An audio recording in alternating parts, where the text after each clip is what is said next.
let's talk about where we are with the Public Order Emergency Commission, because we've now gone through what's today's Wednesday. So we just finished or are finishing soon the 10th day of testimony. Now, this is midway through week 3 of a 7-week long set of hearings that are taking place. And as we spoke about with Keith Wilson on Monday, they could extend this and start going on weekends. So we could have many more days of testimony. And if you were looking for the smoking gun that the government is going to use to justify and defend its invocation of the Emergencies Act, you are sorely disappointed.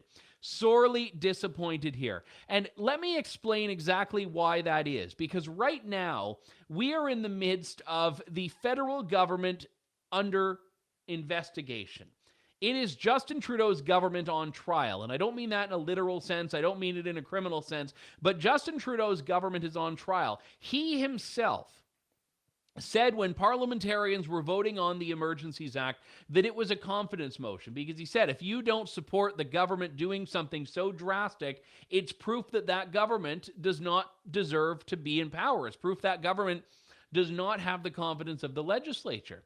So the point that I've made in the past is that by Justin Trudeau's own standards, this is actually a pretty serious thing. If it's found that he was not justified in invoking the Emergencies Act, if at the end of this, Justice Paul Rouleau, the commissioner of the Public Order Emergency Commission, says, yeah, the federal government was not justified in doing this, I think Justin Trudeau has lost the mandate to govern. And I'm not saying that legally he has lost it. I'm saying that morally, politically, he should be gone. So that's what's at stake here. And we have heard testimony from residents of Ottawa. We've heard testimony from the police officers at various levels, the Ottawa Police Service, the Ontario Provincial Police. We haven't heard, I don't believe, from the RCMP just yet, but we've heard OPP and Ottawa Police. We've heard from intelligence. We've heard from police liaisons. We've heard from commissioners. We've heard from all sorts of people. And what we haven't heard anywhere in that testimony at all is that they requested it.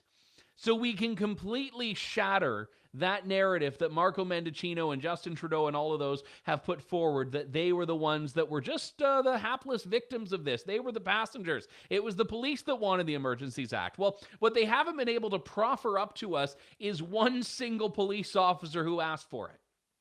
Not one. And Marco Mendicino has done this little two-step on this. He said, well, they were asking for the sorts of things that we needed the Emergencies Act to do. Now, I should say, in fairness, Marco Mendicino has trouble finding 2 IQ digits to rub together to make a fire. Like, this is not a guy that is exactly like the crown prince of the Mensa Society here. So I want to be a little bit kind when I talk to him, except he is also the guy tasked with Canada's public safety. So perhaps it would be important for the guy who is in charge of the public safety division of this country to have a bit more in the sense of, I don't know, intelligence or honesty. Like, the reality is Marco Mendicino will eventually become the government's fall guy, I think. Like, he doesn't know it yet. I sort of see this, and I think a lot of other people see it, that when someone in the government has to be accountable, it's going to be, it's not going to be Justin Trudeau. It's going to be Marco Mendicino, and he'll just be out there with his, like, I stand with Ukraine sign, just, like, furiously trying to scratch it out and put, like, I'm sorry, I didn't mean to on it, or whatever he needs to justify saving face. But all of this is to say there has not been a smoking gun from law enforcement, from police intelligence, or anything like that that supports the invocation of the Emergencies Act. And I've been listening. We have a whole team at True North that's been following this day by day. And I'm just waiting because police are very dispassionate in their delivery. So I'm just waiting for one person to just slip into their testimony. Oh, yes, and there was, of course, that violent ring that was that we broke up. And, oh, yeah, of course, there was that threat of violence in Ottawa, but it's not there. We've heard confirmation that there were, in fact, bouncy castles. So if there was ever any doubt about the bouncy castles, we know the bouncy castles for sure were there, and so far no injuries from the bouncy castles have been reported. But it is Justin Trudeau's government on trial.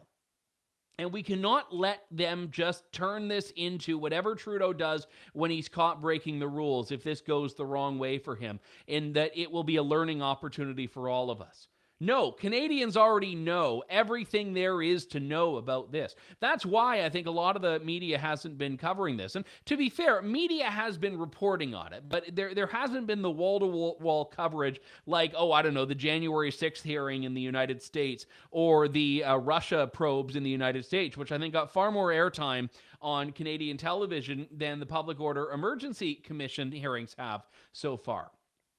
And I think that's because there's nothing in them that we're really learning about. I mean, even just to look at today's program, the title of the show, More Testimony Proves Emergencies Act Was Unnecessary.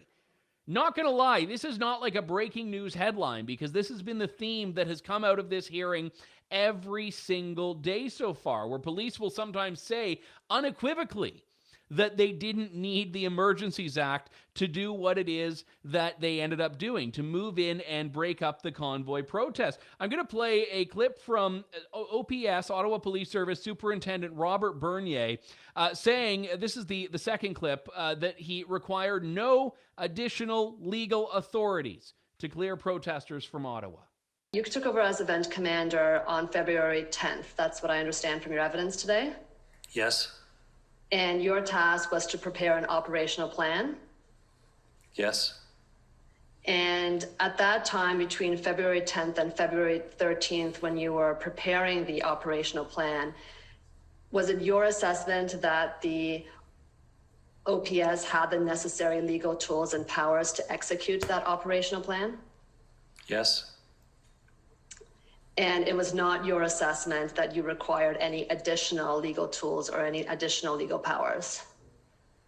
I would say they were beneficial, but to say necessary, I would say no. And at no time prior to February 14th did you communicate to any of your superiors that you required additional legal tools or legal powers? That is correct.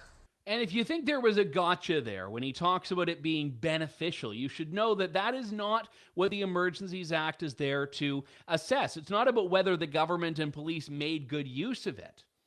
The question is whether it was necessary and there were no other legal means available to achieve the desired outcome. And every single police officer that's come forward that's been asked that question has said that it was not necessary. And you look at some of the excuses and rationalizations that will come for that. One of them is, of course, going to be the money.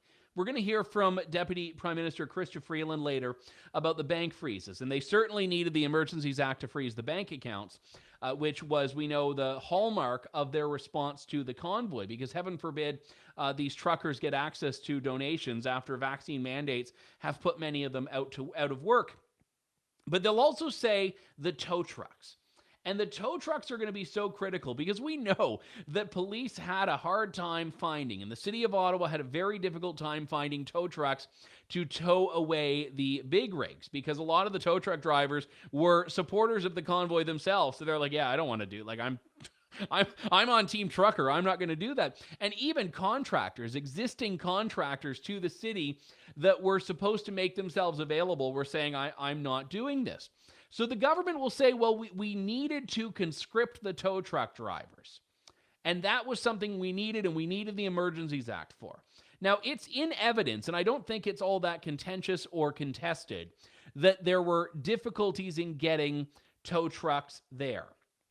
But one of the key details I'd remind you of is that the city of Ottawa had available two heavy towing operations, two heavy towing vehicles that belong to the city of Ottawa. They belong to Ottawa Transit, or OC Transpo, and they have operators, and they were under the city's direct control, and they never used them.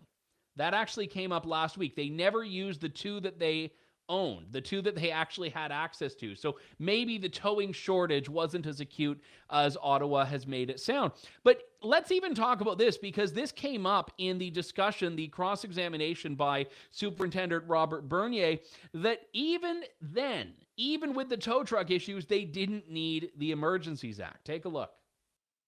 So would you agree that the federal emergency power to compel towing services may have been helpful to police and maybe beneficial to police, but it wasn't necessary to enable police to clear the protests, was it? Yes. However, with a caveat that we were having challenges. We were having a hard time up until that time on the 13th. So prior to the 13th, I would have said we could have used some help with that. But as things materialized on the 13th, I was satisfied that we were good. And you were satisfied that we were good. You're satisfied that the federal emergency power to compel tow trucks wasn't necessary. Correct. Thank you. Interim Chief Bell testified pretty emphatically, and I quote, "In the absence of the invocation of the Emergencies Act, the OPS, the OPP, the RCMP, as part of a unified command, were going to clear the protest." Would you agree with that statement? Could you repeat that question again, please? In the absence of the invocation of the Emergencies Act, the OPS, the OPP, the RCMP, as part of a unified command, were going to clear the protests. Do you agree with that statement? Yes. Numerous other OPP and OPS witnesses have testified that federal emergency powers may have been helpful to police in various ways, but they were not necessary. Would you agree with that? Yes. Thank you very much. Those are my questions. So, again, even then, on February 13th, as the Emergencies Act is not yet in play, police are saying, yeah, we had a plan. We weren't worried at that time about the absence of tow trucks. We seemed to be moving forward in the right direction without any issues.